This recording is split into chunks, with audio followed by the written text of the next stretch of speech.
All right, guys, so I'm Angela Parks, and Nick and I, we were invited to participate in a revamping exercise of the Agile community of practice. So if you were to type in Go ACOP, A-C-O-P, you'll find some material that was developed years and years and years ago, and we're working on revamping that community of leaders. Nick and I were participating in that. We had some experience, driven opinions in an offsite a few weeks ago, and we were asked to come and present today. So this is the topic that we decided to start with, and as we pace fairly quickly throughout the presentation, today we are going to save some time for you guys to ask us questions. We'd like to have conversations today, but at the end of that, we also welcome you all to send us some of other ideas that you have that might have spawned from today or that didn't get answered today for future topics for us to present or for us to find other presenters to talk about those topics. All right? So Nick, would you like to, well, I guess what I'll talk about, other than us being part of the Agile community of practice, I'm also a certified Scrum Master, so my passion lies with the big A, particularly Scrum is my favorite, lights my fires, if you will, and I come from an IT background, so my entire career here at Humana, which this morning I just celebrated a 10-year service anniversary, so, and so anyway, Nick comes from a different background, so. Yeah.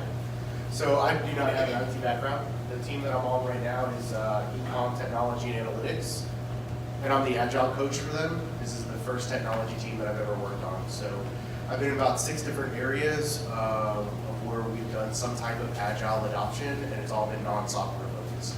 So I have the experience in the non-IT side as opposed to Angela having it on the IT side. I do have my certified Scrum Master as well as my certified Scrum Product Owner, and an Agile coach in different areas at Humana. And I'm under the weather too. Angela is like the love of this week, right? So.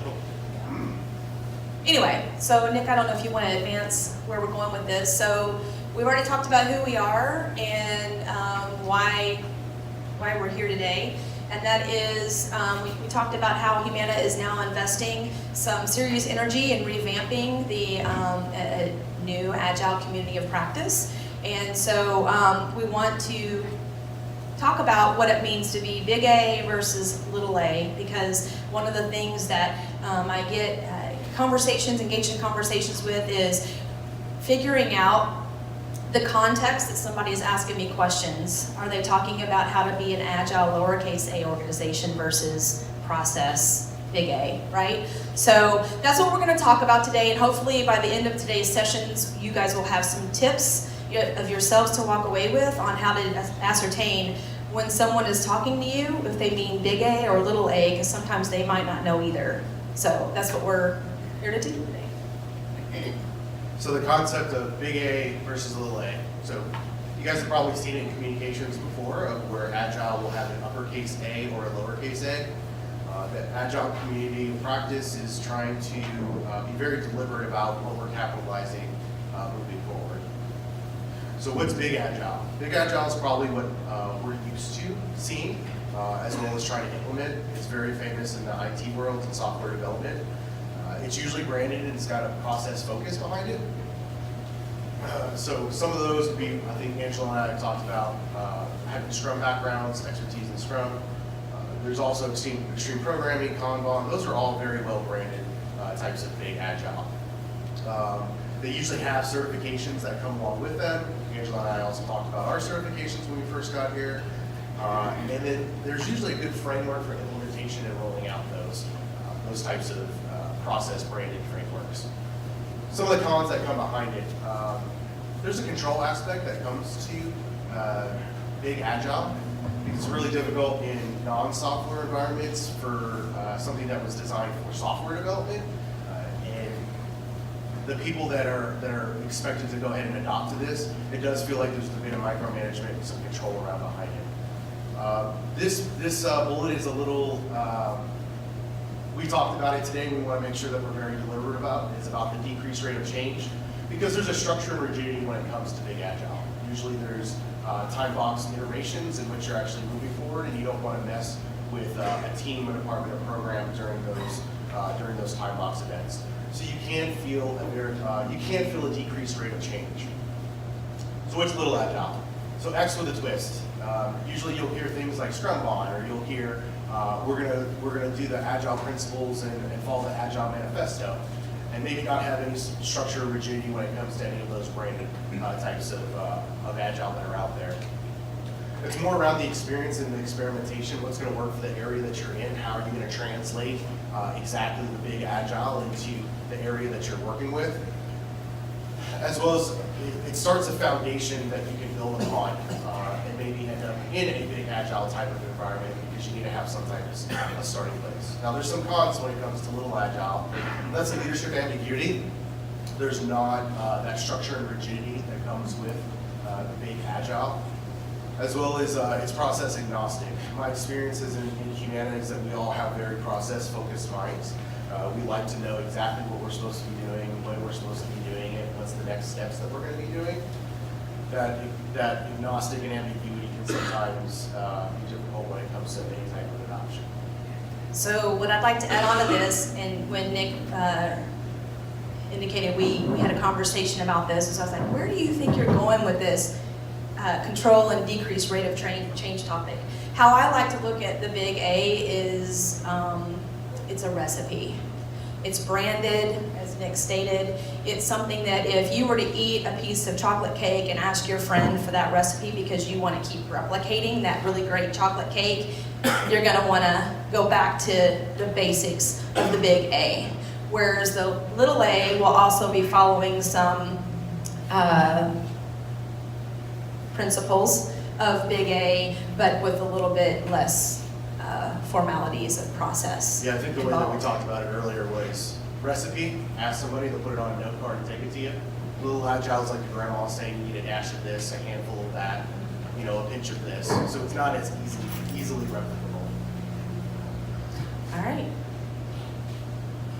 So in the Agile company community practice, we're being pretty deliberate. So I'm sure you guys have lots of questions around exactly what we're doing and why we're doing it. On the slide is just a demonstration of one of the very first things that we've tackled, and we are continuing to tackle it. And that's getting on the same page when it comes to our terminologies. You'd be surprised of how many different languages are spoken, or we'll say dialects. How many different dialects are being spoken in Humana when it comes to Agile, regardless if it's big A or little a. And it's important that us as a community that's moving forward when it comes to thinking about what Humana Agile or Humana Agility looks like, that we are all speaking the same language so that we can be communicating it out to the enterprise as a whole. So just an example of, we're thinking about everything from what does Agile methodology mean to Humana, all the way down to what does Agile-like mean to Humana. There's quite a few small groups within the community practice, but we all have our different focuses, and we hope to come back and communicate some of the results of what we're coming up with. So just a show of hands, anybody else in the room other than Nick and I that are part of the Agile community of practice revamp? All right. So if you guys have questions, they're good people to ask too as we pace through this. All right, so when we're talking about big A and it being branded, there was a group of fellas years and years ago that sat down, and they were IT guys, and thought, well, how can we help people do this the way that we do that's really great? They came up with these 4 principles. And when in doubt, if you're in a room and you're in a conversation with anybody about what it means to be agile, big A branded, or even little a, these are the 4 things that will look very familiar regardless of how the word is capitalized and what they're talking about. So while there's value on the items on the right that are in purple, we value the items on the left more. So individuals and interactions over processes and tools. One of the things that I thought was beautiful this morning in the service award was they were talking about one of the very early quotes from Mr. William Cherry, one of our founders of this company, and he said, and he wrote down on the note, people before paper. So even he, back in the day, wanted us to be focusing on our interactions more than he wanted us to be focusing on any kind of documentation. Well, that was great this morning. I was like, aha, perfect. Working software over comprehensive documentation, so we want to make sure that things are working and working really well, customer collaboration over contract negotiation. All of these things that are on this page, you can Google Agile Manifesto, and it's gonna come up. Go back to that every single time in every conversation. If you feel like something's not feeling right, go back to this and say, are we actually focused on responding to change or following this plan? Because maybe it just makes more sense to actually respond to the change than to following the plan that might not make sense anymore. So this is where really I feel like Humana overall, if you go, I think we can all agree that we want to do these things. It's just the hows. How do you go about doing that? And then you might get engaged in some controversial topics of the hows. But basically we all want to do these things. They're beautiful. The next thing about the branding is the principles. So this is an expanded version of, what are you going to do? So if you're in a conversation with folks, I encourage you to go and study these principles, because basically it's also going to apply to whether you're in big A or little a. It's all just generic. You do not have to be practicing a process branded framework, Scrum, Kanban, we're going to get to that, in order for you to still be practicing Agile, lowercase or uppercase, okay? So while these two slides were regarding an Agile branded word, which would be the capital A, it still applies when you're referring to a lowercase a of just being an Agile organization with kind of no process specific framework, okay? I don't want to go through these in detail because we're running a little short on time, so.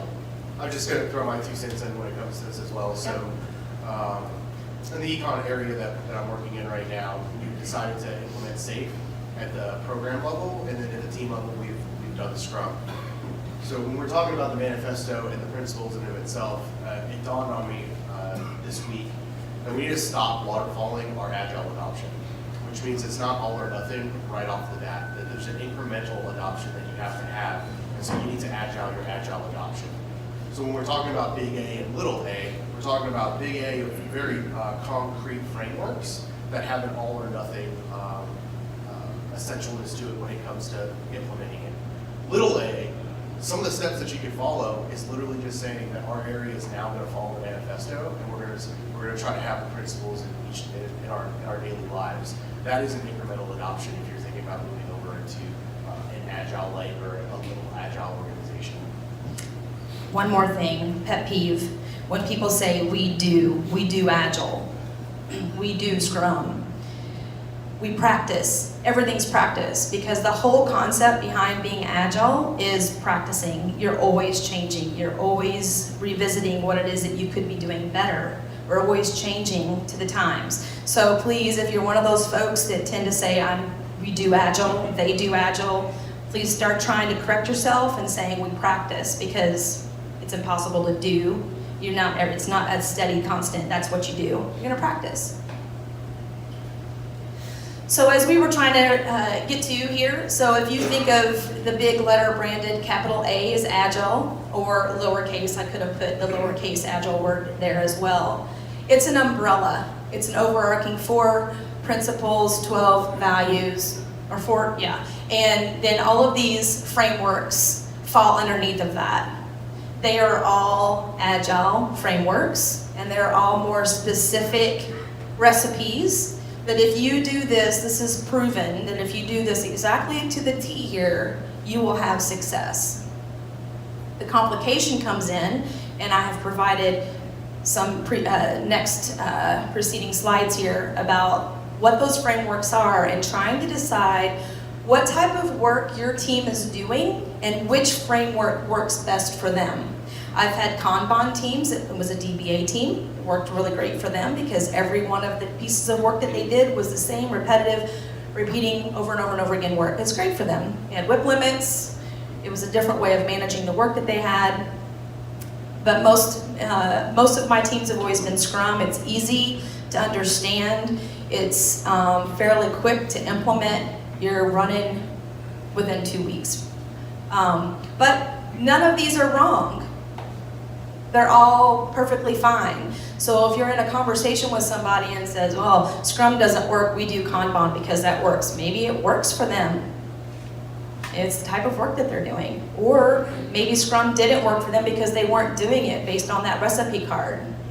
You just never know until you start asking more questions. So all I ask that you guys do is, if you're really interested in this topic, just keep going back to Agile overarching, being those previous slides of what those values and principles are, and then try to use the frameworks as just a more detailed version of a recipe in the back. All right? So these are one of the other outcomes. Paul Friedman's not here. Glenn is here though. He was on my small group when we decided that we needed to define the different frameworks and maybe why a team would use those. So I'm not going to go through all of these for the sake of time because we do want to have questions for you guys or get questions from you guys. But these were all of the different frameworks, and we decided to focus on defining what these were and explaining these and providing this deck to leadership so they could decide what framework would work best for them based on the kind of work that they're doing. These are not the only ones that exist out there, but they're very common ones that you'll hear, common practice that people find are easy to implement. I know, Nathaniel, you've got lots of experience with SAFE. I've worked with you in some initiatives we've got going on with that too. So the next slides are all SAFE. You'll see them because I think I stole them from you. Or the internet. I think we both got those.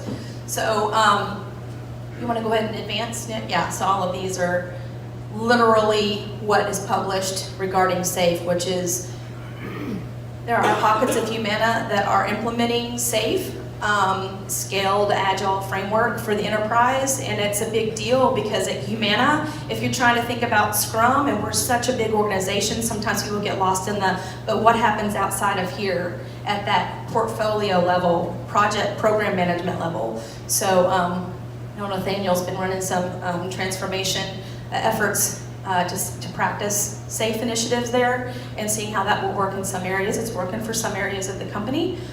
So we'll see what other teams also adopt that. It's exciting to watch the transformation that Humana's going to go through this with every single person in this room. I'm sure is going to be impacted, and you guys have things to contribute to that transformation as well.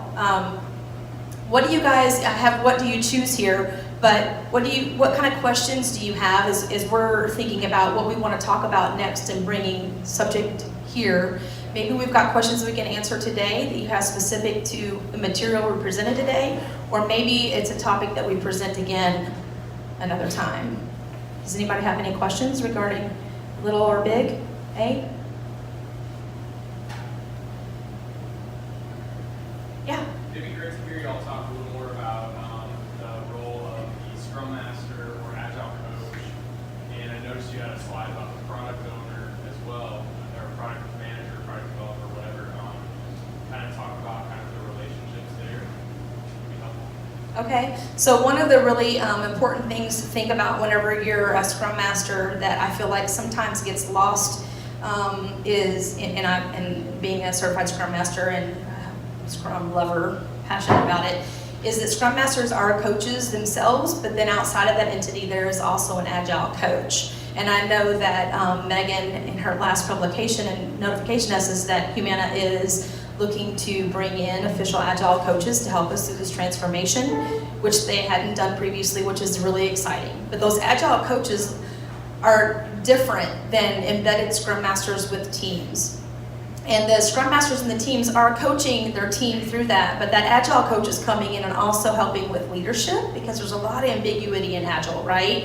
Helping leadership, helping so that it's not just this down in the weeds team Scrum Master guy trying to, push up and then, get pushed back down.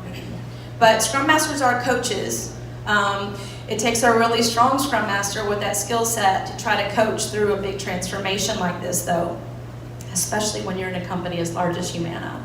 So hopefully we're going to get those Agile coaches tend to be temporary, where Scrum Masters are permanently placed within teams. So there's also a difference between an Agile coach and a Scrum Master.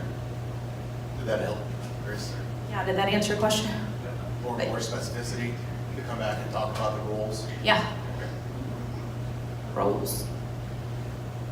I would like to see the mention of product owner, just maybe further definition from the ACOP, right? Here's what a true product owner should be, because I run into, right, my team is one of the 31 flavors of the Agile here, or maybe over 52nd, maybe. The idea of, I have managers who think of themselves as Scrum Masters and product owners kind of in the mix, kind of all together. So the idea of, if we are going to come through for the team or for the enterprise with Agile, this is the Humana recommends that methodology, Agile, like either one of those. Really just bringing out what the product owner should be doing as opposed to what we think we do as product owners. Right. It's good. Might be a later topic. Yeah. Anybody else have questions? Yeah. And when you're talking about the roles, could you please also talk in the context of a project manager or a program manager? Because given that our organization is still in the weeds in terms of a portfolio, program manager, project manager, right? So how do all of these people fit in to this grand scheme? Right. Okay. And these are all great because we've spent a lot of time as Agile Community Practice defining those. So I'm excited about that. We just don't have them on a slide for you right now. Right. Yeah. As we look to kind of introduce practices across the enterprise and the big push now, what are some of the barriers that you see that impede that rollout? Well, I'm going to ask you, what kind of barriers do you see? So I have this image in my head of kids running with scissors right now, which is, you know, a good thing. Not good kids, but Right. you know, there's a lot of momentum, and I think some of this, you know, as I see some of the slides and you make it work, everybody trying to get their heads around, hey, what is this, right? And trying to put some function around it. I also think it looks like maybe incorrect assumptions or leadership, not full buy-in, like we want this, but we're not really there. I want you to do this part-time, but I need you to do all these other 37 tasks, right? So I think I've read some article where it says some companies have tried to do what we're doing here, but they didn't really fully embrace it from the top and really understand what transformation was required. Right, and that is exactly where I thought, I was hoping you were going to go with that, because this Agile Community of Practice initiative that's been revamped and is being led by Megan Greeley, she reports to Bruce Broussard, and he's pretty serious about it. So this offsite and this Agile Community of Practice actually consists of all senior leaders in the company. So that means a lot to me, because I feel like it needs to be starting with the leadership and having them all understand and support, and then we can start trying to actually transform. So that's starting there. I want you guys to know it's super exciting, right? That Bruce Broussard is saying, yeah, he came in and he spoke to us, him and Tim Huval, that day, and said, this is what I want to have happen. They're going to invest in Agile coaches to help with leadership and get some support that we need, because it's a huge shift. There's a lot of other things that were takeaways from that day of things that would need to change at Humana that are big. And how we're going to go about accomplishing those changes is being discussed with leadership. So I don't have anything to share right now, but as soon as we do have some things that are going to start rolling out and changing, we get to share that. I do like your analogy, a bunch of kids running around with scissors, Right. Because maybe I'm reaching here, or maybe I'm just going to say back to you what I heard. It seems like there's a lot of homegrown within Humana that are trying to do this in different pockets that maybe aren't all interconnected. So if we try to roll something from the top down, we're going to start bumping into everyone else who has scissors. Am I reaching here, or is that kind of what you were talking about? I think everybody's running off, you know, trying to do elements of this, and you guys are trying to say, hey, these are kind of the principles, you know, everybody's saying, well, we're doing this. Well, the good thing is that What are you we doing don't when you have practice it? we don't have those principles yet. Right? So what I would say, and just be honest and frank, we're just getting started. Right? We've aligned on our round one of terminology. We've aligned on small groups of these are the pockets and the areas that we need to start to prioritize, because that's what's going to make us successful when we decide to roll out Humana Agile. And so the areas that you're talking about within Humana are being identified, and they're being identified as use cases. We want to go to those areas and we want to understand what's successful in those areas and what's not successful in those areas, and take that back to the larger ACOP, the Agile Company Community Practice, so that we can start to blend those things and say, these are the things that everyone can agree upon in Humana that is working. These are the things that don't work, and then we need to try to solve for. So it's not coming down and just bumping into everybody with scissors. We're trying to be as deliberate as possible and being very incremental in this rollout so we don't cause too much disruption. Does that help? It does. Okay. I'm going to ask the second question if we could. Are there any other Fortune 100 kind of companies or big enterprise companies out there that you look up to and really embrace this successfully? Yeah, so I'm part of the training small group, and that's actually part of our initiatives that we're prioritizing. Leadership is a big focus, and we just prioritized it this week. I don't mind throwing that out there, even though none of my small group is in this room. But we understand, I think you brought up the point, it's going to take a big leader shift and a big leader initiative to change the mindset of how you manage and how you adopt and roll out when it comes to an agile-like mindset. So we need to find those areas, or not the areas, those companies that have been successful. But we've also challenged ourselves within the ACOP. Leadership has been challenging other leadership to say we need to find the companies that are very similar to us, right? It's one thing to say, oh, Facebook is fantastic when it comes to this, but like, how much similarities do we have with Facebook? So as we go down this journey and as we try to find those companies, we want to find the companies that are similar to ours. Like, to more directly answer your question, I love Spotify. They are safe, basically. It's fantastic. Amazon, Google, if I could just go and just wander around for a week in their development shops and watch them work, that would be amazing. But none of those three industries are us. So while we're a healthcare company, right, we've got a lot of protected data that it presents a lot of complications. So I don't have another healthcare company in my book of favorites that I would go, I want to go emulate them. I just don't have that. So, but I'm also not on the small group reviewing that, so. Okay, so you've been talking a lot about how the Agile community of practice is aligning on definitions, working towards a rollout. Like, is the notion of an Agile community of practice anti-Agile in that, like, it sounds like a big, cumbersome rollout of a methodology pushed from the top down, making sure that everybody's aligned to the right definitions. Like, that sounds anti what you told me was so great about the various versions of Agile. I think that's a great point, and I thought the same thing too. But here's what I think is great about it is the people that are talking about all of these definitions are people that need to have a common understanding so that we don't keep hitting against those brick walls that have stopped us previously. Because like I said, you can go out to ACOP and you'll see all of the information from early 2000, I guess, whenever it was created, and it just kind of died on the vine.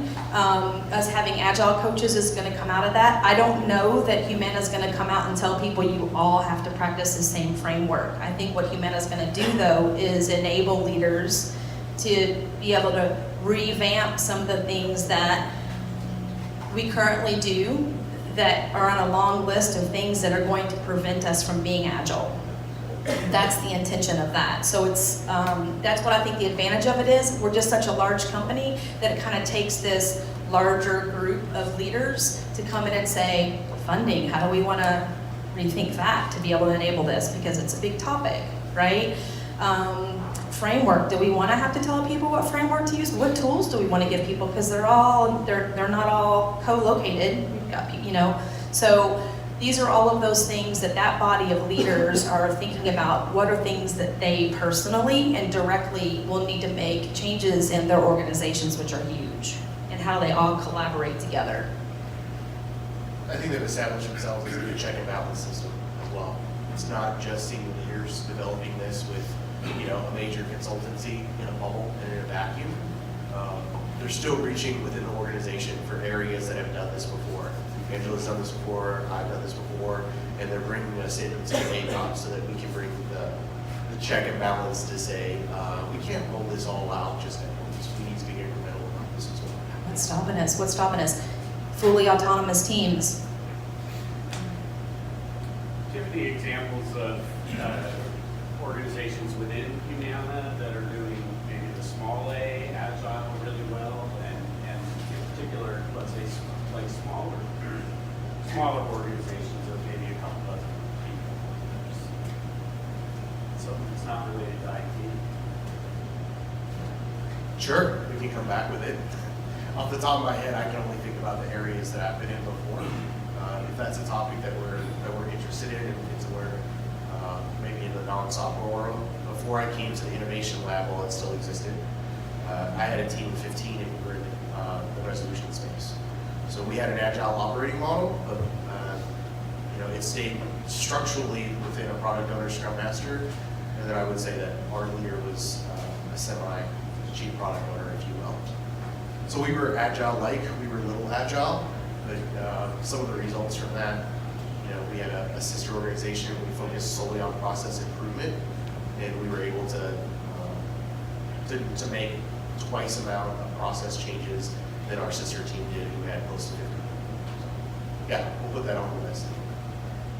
I like all of Humana, at least we're moving into Azure DevOps. Does ACOP see down the road the entrance of like a Scrum process or a Kanban process as opposed to the current single-only Agile process that we have in Azure? Because I think I've been onboarding some IT teams as well as some business-led IT teams into Azure, and I see it was just only one process. Yeah. And so I see, what do I choose if I want the team to be a Kanban? I can't really do that in the current Agile template. Do you guys see the future of, yes, you can choose your own path, or how does that? We don't see the future yet, but one of our small groups is specifically around tools. So all the different tools that an agile, big agile, little agile team might need or might utilize, and how are they complementary to the different types of frameworks or lack thereof frameworks. So it is one of our small groups. So I can only think about 3 off the top of my head because I've been engaged in those, and one is training, tools, and measurement. So I know that there's like at least another 4 or 5 small groups that are out there, but to answer your question, yes, it is one of the focus of all the different tools that are out there.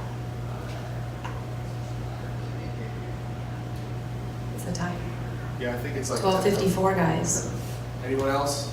If you guys have any other topics that you're a little too shy or just didn't get a chance to present to us to keep in mind for the next presentation, just contact Nick or I, and we'll be happy to collaborate with you and try to get that on the agenda.